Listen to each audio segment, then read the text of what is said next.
Halloween a toujours eu une odeur particulière dans notre ville. Pas seulement celle du plastique chauffé des masques bon marché, des feuilles mortes humides ou du sucre fondu des bonbons. Non, il y avait quelque chose d'autre, quelque chose d'indistinct, une note froide et métallique qui s'accrochait à l'air, comme un murmure oublié. J'avais 11 ans la première fois où j'ai compris que cette sensation n'était peut-être pas qu'une impression.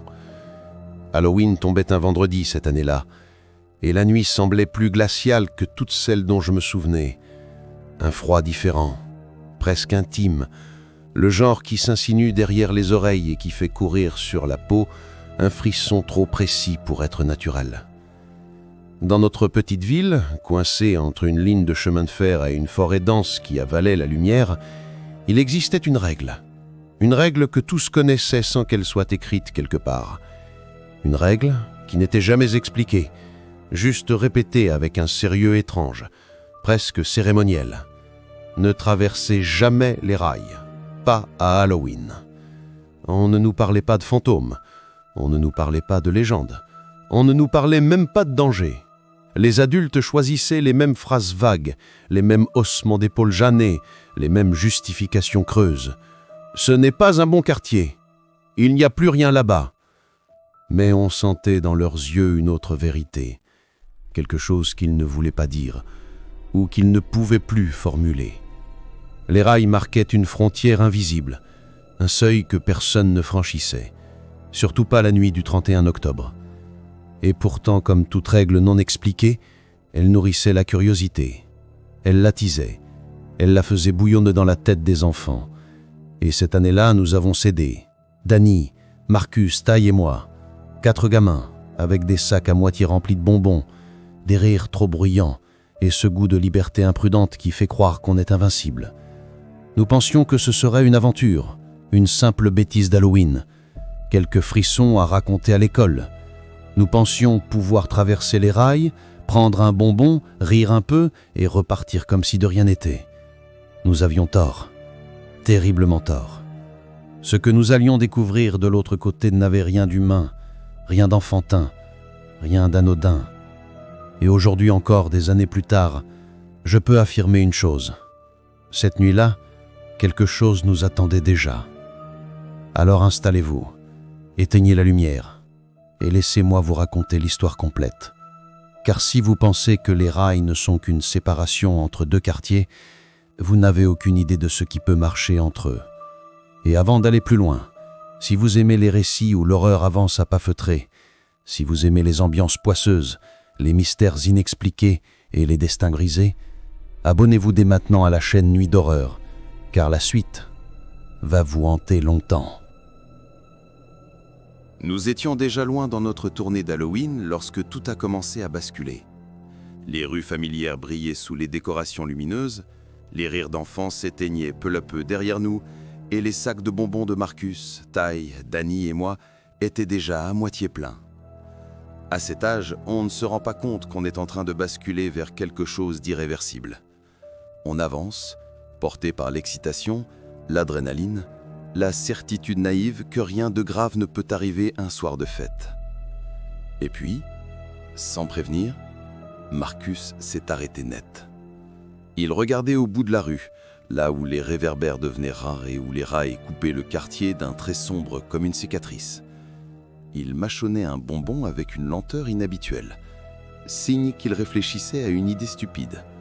Marcus avait toujours cette expression avant de dire quelque chose d'interdit.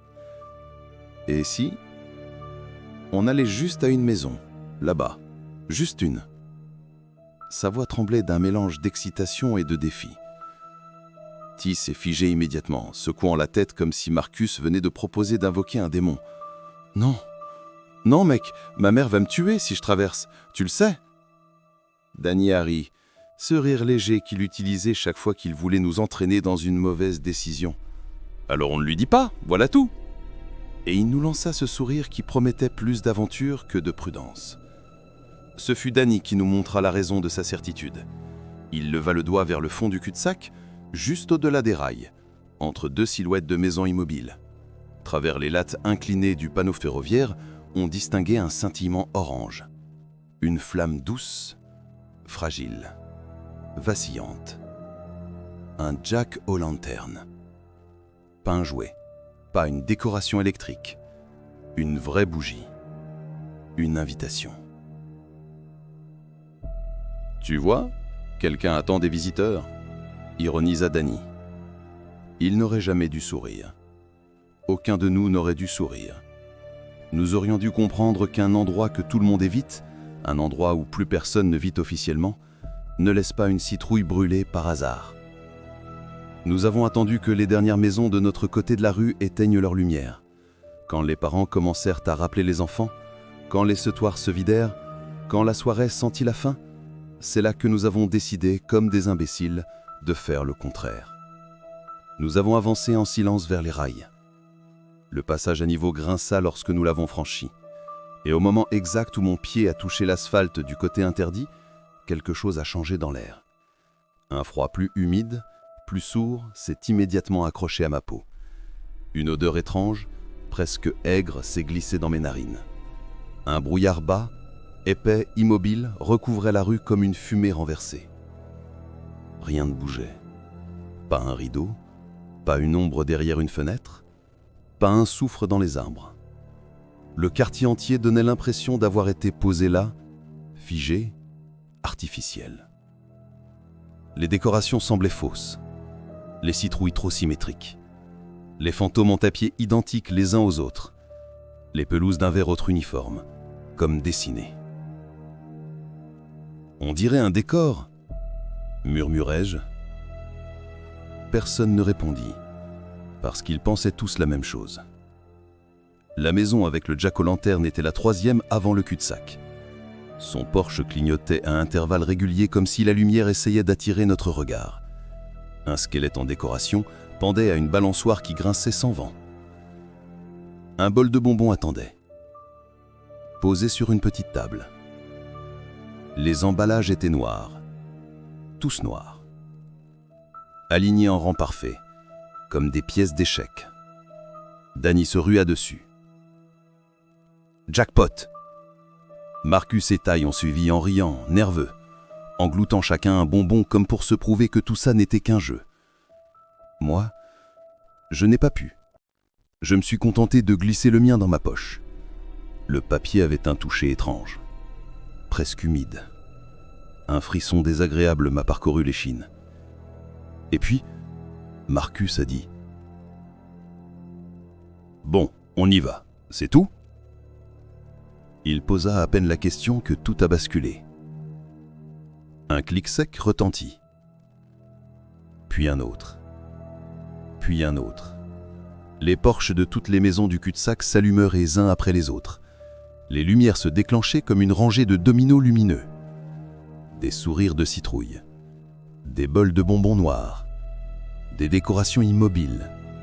Pour un quartier soi-disant désert, ça faisait beaucoup d'hospitalité. Un silence épais se posa sur nous.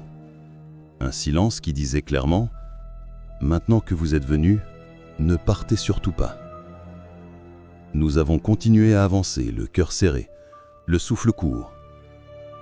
Les ombres s'allongeaient sur les pelouses, étirées par les lumières trop blanches. Chaque pas semblait avaler un peu plus de chaleur autour de nous. Marcus ne parlait plus. Ty n'osait plus lever les yeux. Et Danny fixait quelque chose. Un arbre, une branche basse, et suspendu à son extrémité, un masque. Un masque pâle, étiré, avec les yeux angulaires. Un visage trop long, trop immobile. Pas un jouet, pas une farce. Quelque chose de fabriqué avec intention. Maintenant ça, c'est stylé, dit Danny. Je n'eus le temps de l'arrêter. Il décrocha le masque, le glissa sur son visage, et l'objet se posa sur lui comme une seconde peau. Il toucha sa joue. Ça me va trop bien. Mais aucun de nous ne rit. Le masque était trop ajusté, trop organique, trop vivant. Et Danny ne clignait plus des yeux. On termine le tour, dit-il d'une voix plus plate que d'habitude. On est presque arrivé. Un frisson me traversa. Quelque chose en lui avait changé, mais aucun de nous n'a eu le courage de dire non. Pas encore.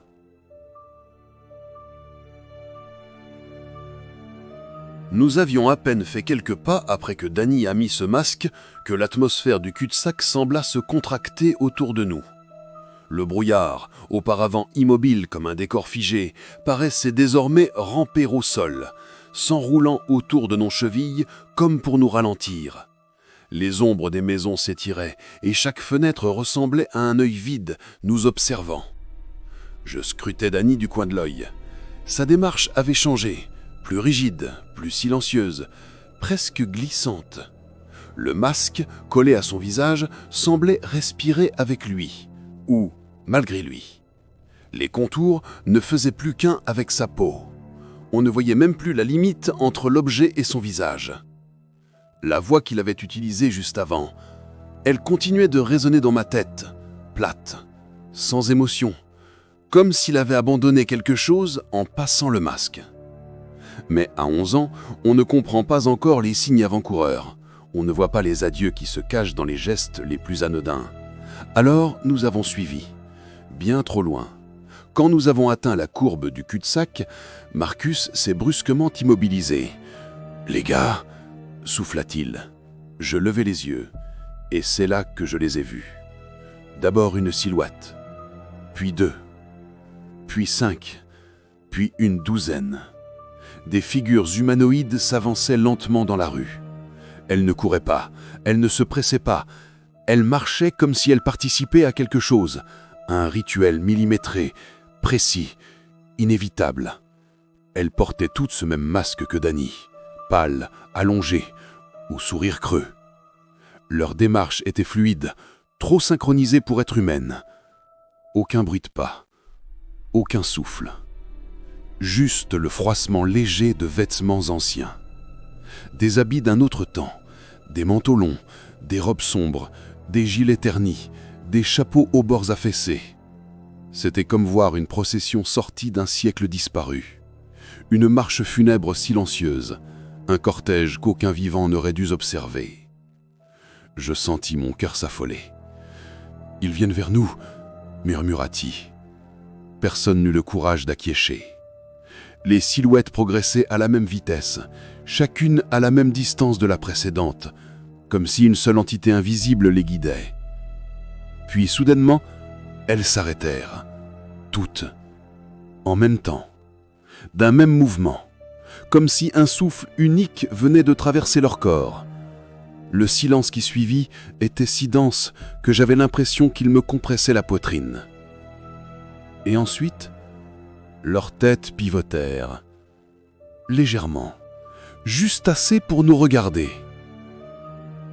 Pas des regards humains, des regards qui analysaient, qui jaugeaient, qui décidaient.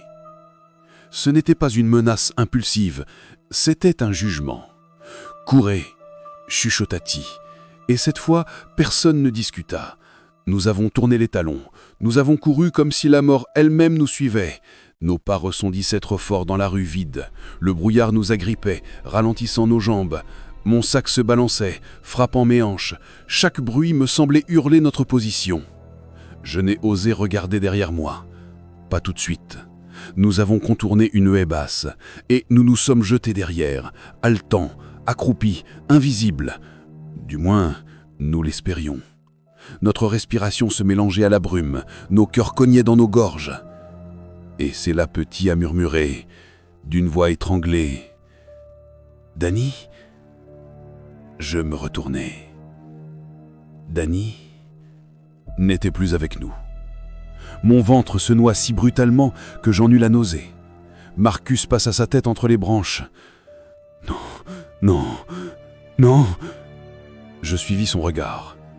Danny était encore dans la rue, avançant, seul, lentement, comme s'il ne savait plus où courir, ni pourquoi. Les silhouettes masquées l'encerclaient sans bris. Elles le contournaient, elles se rapprochaient, elles respiraient autour de lui. Une meute qui avait retrouvé son membre égaré. Danny ne criait pas. Il ne bougeait pas. Sa tête était penchée vers le sol, les épaules affaissées. Puis, dans un geste lent, trop lent, il leva la main et referma ses doigts sur le masque qu'il tenait encore.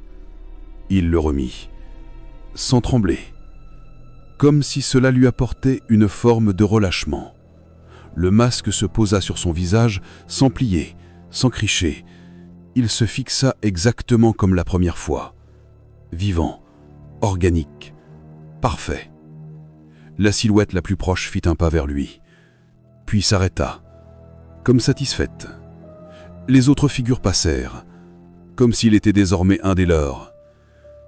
Et Danny se mit à marcher derrière eux, à la même vitesse, avec la même rigidité, avec la même absence de souffle et de bruit. Il était devenu une ombre parmi les ombres, un masque parmi les masques. Marcus glissa un juron étouffé. Ty porta sa main à la bouche. Moi, je restais pétrifié, parce que je savais, au fond de moi, que Danny ne reviendrait pas. Pas ce soir-là. Peut-être jamais. Les silhouettes disparurent lentement au bout du cul-de-sac, comme absorbées par la brume. Nous sommes restés cachés, trop longtemps, trop immobiles. Quand la rue fut vraiment silencieuse, nous avons couru jusqu'au rail, couru jusqu'aux premières maisons familières, couru jusqu'à retrouver la chaleur et les bruits humains. Mais aucune course ne peut vous ramener quelqu'un qui a déjà été choisi.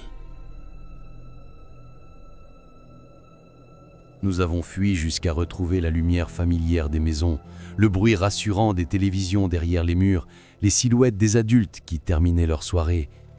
Mais rien n'y faisait. La peur nous collait à la peau comme une seconde ombre. Cette nuit-là, aucun de nous n'a parlé. Ni un message, ni un appel, rien. Chacun est rentré chez soi avec la même pensée obsédante. Danny va nous envoyer un texto.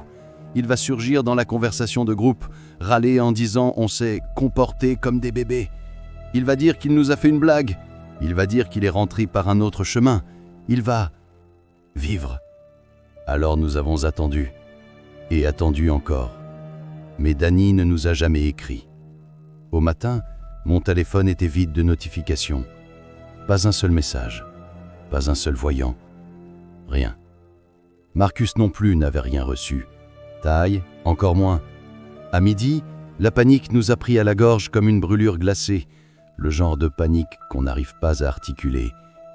Peut-être qu'il s'est fait engueuler, tu sais comment est sa mère, tanta Ty. Alors il nous aurait appelés, son fixe existe encore, répondit Marcus.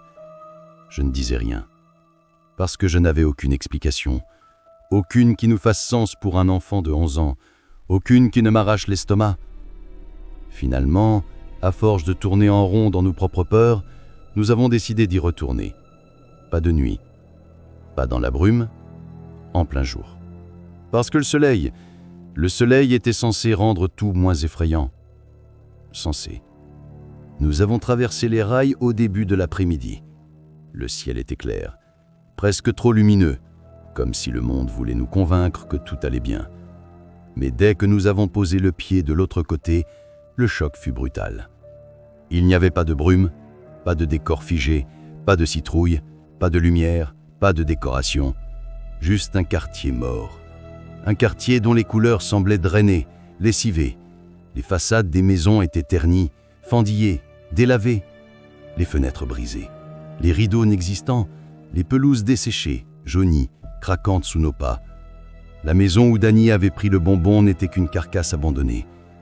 La porte pendait sur une charnière, les escaliers s'effritaient, le porche clignotant de la veille maintenant éteint, brûlé par le temps, comme si quelqu'un avait pressé effacer sur toute trace de vie. « Ce n'est pas le même endroit », murmura Ty.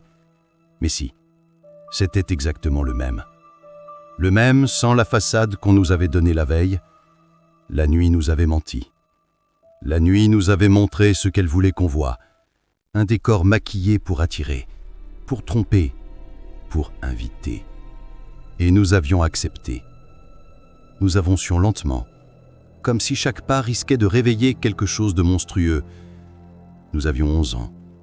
Nous ne comprenions pas encore que certains lieux ont deux visages, l'un le jour, l'autre la nuit, et que nous avions vu le mauvais.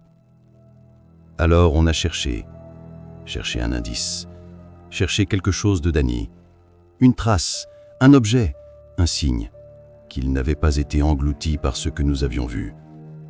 Et c'est à ce moment-là qu'on l'a vu, près de la haie où nous étions cachés, posé au sol, immobile, intact. Le sac de bonbons de Danny, rempli, non ouvert. Pas une seule friandise n'avait été déplacée, pas un seul emballage froissé, comme si Danny n'avait jamais eu le temps d'y toucher. Marcus tomba à genoux, la voix brisée. « On doit prévenir quelqu'un, on doit le dire !» Cette fois, personne ne protesta.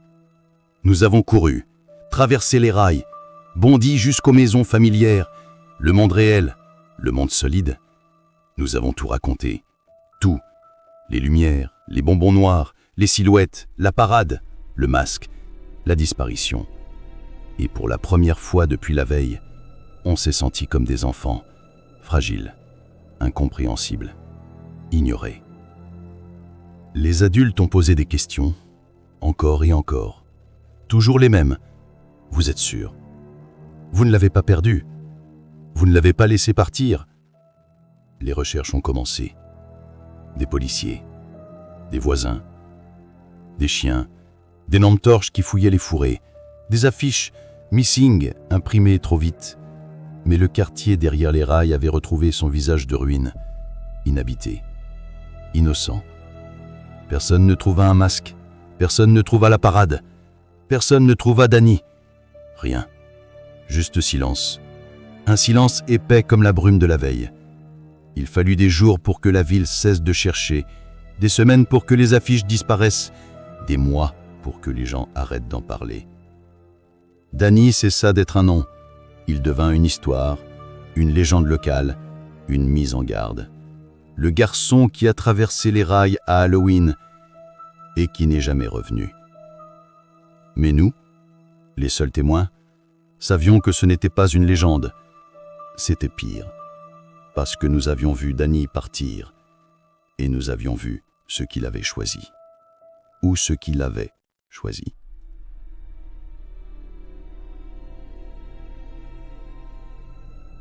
Le temps passa, mais rien ne s'effaça réellement. Les recherches s'arrêtèrent.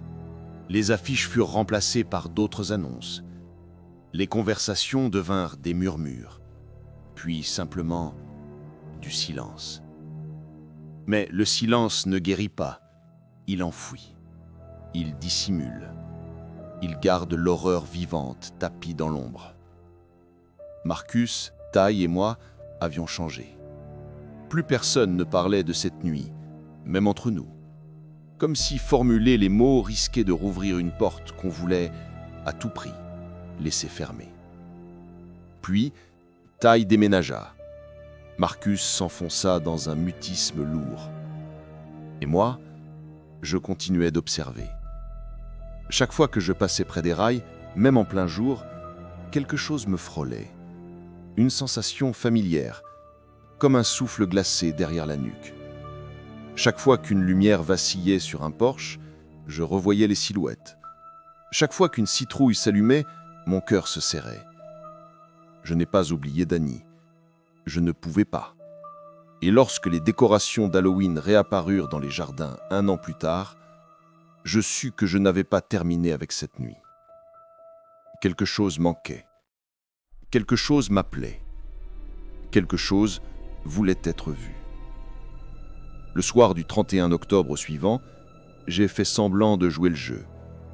Costume, sac, tournée habituelle avec mes amis. Rien de spécial, juste un enfant de plus dans la foule. Mais dans ma tête, tout était déjà décidé. J'allais retourner là-bas. Pas pour jouer les héros, pas pour défier quoi que ce soit, juste pour comprendre. Pour voir par moi-même ce qu'il restait de Danny, si quelque chose restait encore. Quand on a 11 ans, on se dit que certaines choses ne peuvent pas rester inachevées. Quand on en a 12, on comprend que certaines choses ne peuvent pas être ignorées. Et moi, je refusais d'être un enfant qui fuit. Alors, quand mes amis sont partis vers Maple Street, j'ai prétexté un malaise. J'ai dit que j'étais fatigué, que j'allais rentrer. Ils m'ont cru. Personne ne fait attention aux enfants le soir d'Halloween, surtout pas à ceux qui prétendent être malades. Quand ils ont tourné le coin de la rue, j'ai fait demi-tour. Mes mains tremblaient déjà, mes pas tremblaient encore plus. À mesure que je m'approchais des rails, un froid insidieux s'immisçait dans mes vêtements.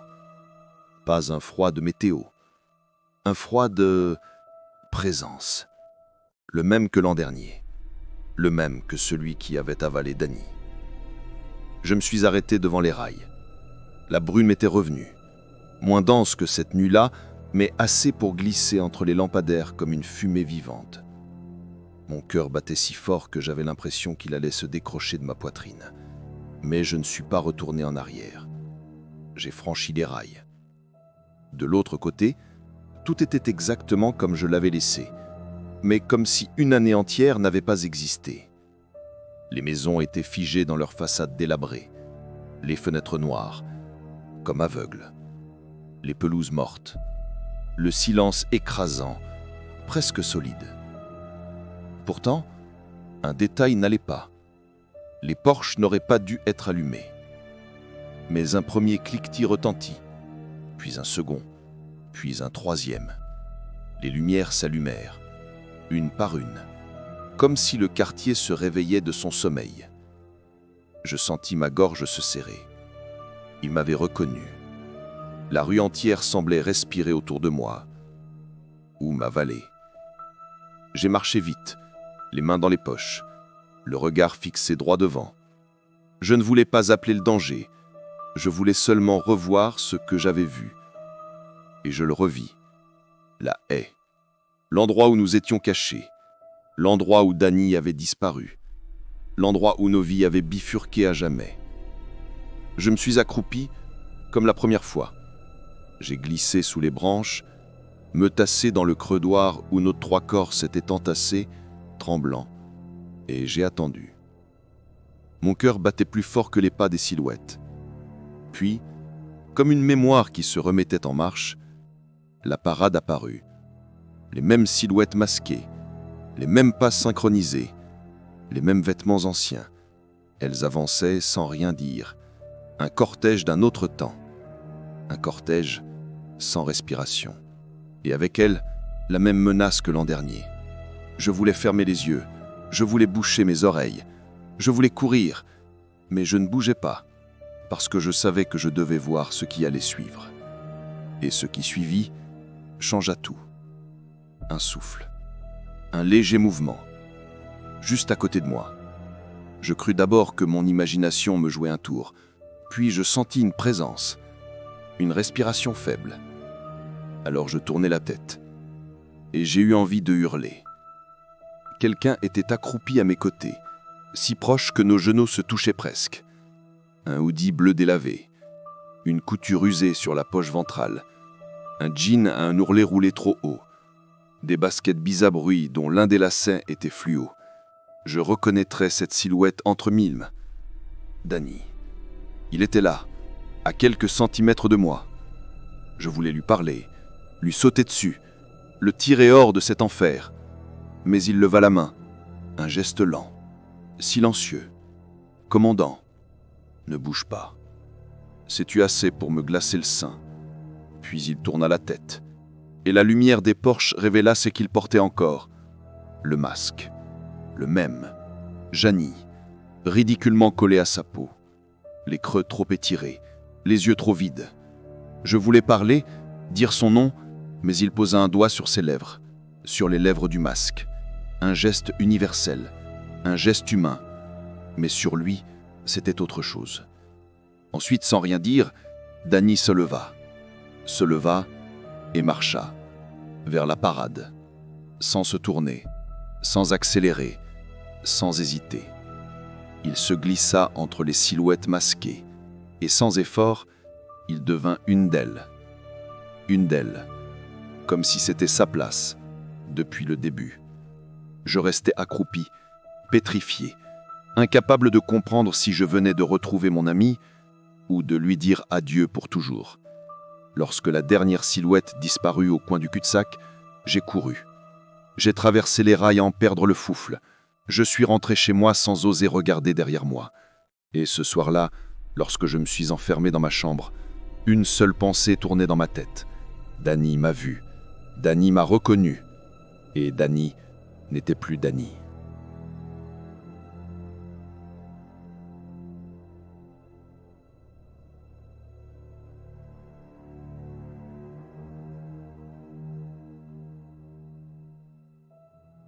Je n'ai jamais raconté ce que j'ai vu ce soir-là. Pas à Marcus, pas à Ty, pas à mes parents, pas à la police. Parce qu'il n'existe pas de mots assez solides, assez réels, pour décrire ce que Danny était devenu. Parce que si je le racontais, quelqu'un voudrait vérifier. Et personne ne doit vérifier. Je suis rentré chez moi cette nuit-là en courant, comme si la rue entière me poursuivait. J'ai claqué la porte. Je me suis enfermé dans ma chambre. Et j'ai attendu que mon cœur cesse de cogner dans mes tempes. Pendant des heures, j'ai fixé mon reflet dans la vitre. Pas pour regarder dehors. Non, pour m'assurer que quelque chose ne ramperait pas derrière moi. Pour m'assurer que je n'étais pas suivi. Pour m'assurer que je n'allais pas devenir, moi aussi, un masque dans la nuit. Mais ce n'était pas la peur qui me brûlait le plus. C'était la certitude. Danny n'avait pas été emporté. Danny avait choisi, ou avait été choisi. Et maintenant, il appartenait à l'autre côté. Je ne sais pas ce que sont ces silhouettes. Je ne sais pas d'où elles viennent. Je ne sais pas pourquoi elles ne se montrent qu'à Halloween, ni pourquoi elles ont besoin de masques, de processions, de lumières qui s'allument en chaîne. Mais je sais ceci. Elles observent. Elles attendent. Elles reconnaissent ceux qui reviennent. Et Danny m'a vu. Il aurait pu me prendre, m'attraper, me tirer avec lui. Mais au lieu de ça, il m'a fait taire. D'un simple geste, d'un simple doigt sur les lèvres du masque. Comme un avertissement. Ou comme une promesse. Les semaines ont passé depuis cette deuxième nuit. Les mois aussi. Les rails sont toujours là, froids et silencieux. Les maisons derrière elles semblent encore se dégrader un peu plus chaque saison. Mais chaque fois que je les regarde, j'ai l'impression qu'elles respirent doucement, comme si elles attendaient le prochain Halloween pour ouvrir les yeux. Il m'arrive de rêver de Danny. Pas de lui comme avant, pas du garçon qui riait trop fort, qui courait moins vite que nous, qui inventait des jeux stupides dans la cour de récré. Non. Je rêve du Danny masqué, du Danny qui se lève depuis le ré, du Danny qui marche sans bruit, dont les yeux n'existent plus. Et chaque rêve se termine de la même façon. Je suis au milieu du cul-de-sac, seul, entouré de brume. Et derrière moi, une procession se met en marche. Je me retourne, et parmi les silhouettes, il y en a une qui lève la main. Juste assez pour que je sache que c'est lui. Toujours lui. Alors, si vous habitez un endroit avec une règle étrange, dont personne n'explique l'origine, si on vous dit de ne jamais traverser une ligne, franchir un pont, dépasser un chemin, écoutez, même si ça paraît stupide, même si ça n'a pas de sens. Les règles non expliquées sont souvent les seules qui vous protègent vraiment. Et les endroits qu'on évite sans savoir pourquoi sont rarement vides. Et si un jour, la veille de la Toussaint ou un soir d'Halloween, Vous voyez les lumières d'une maison abandonnée s'allumer toutes seules? N'y allez pas. Ne traversez pas. Ne répondez pas à l'appel. Parce que certains endroits ne cherchent pas des visiteurs. Ils cherchent des remplaçants. Et Danny n'était que le premier. Si vous aimez ce genre d'histoire où l'horreur ne frappe pas toujours là où on l'attend, abonnez-vous à la chaîne Nuit d'horreur. Chaque récit vous emmènera un peu plus loin derrière les rails, là où les ombres ne mentent jamais. Et n'oubliez pas, certaines frontières ne doivent jamais être franchies. Surtout pas à Halloween.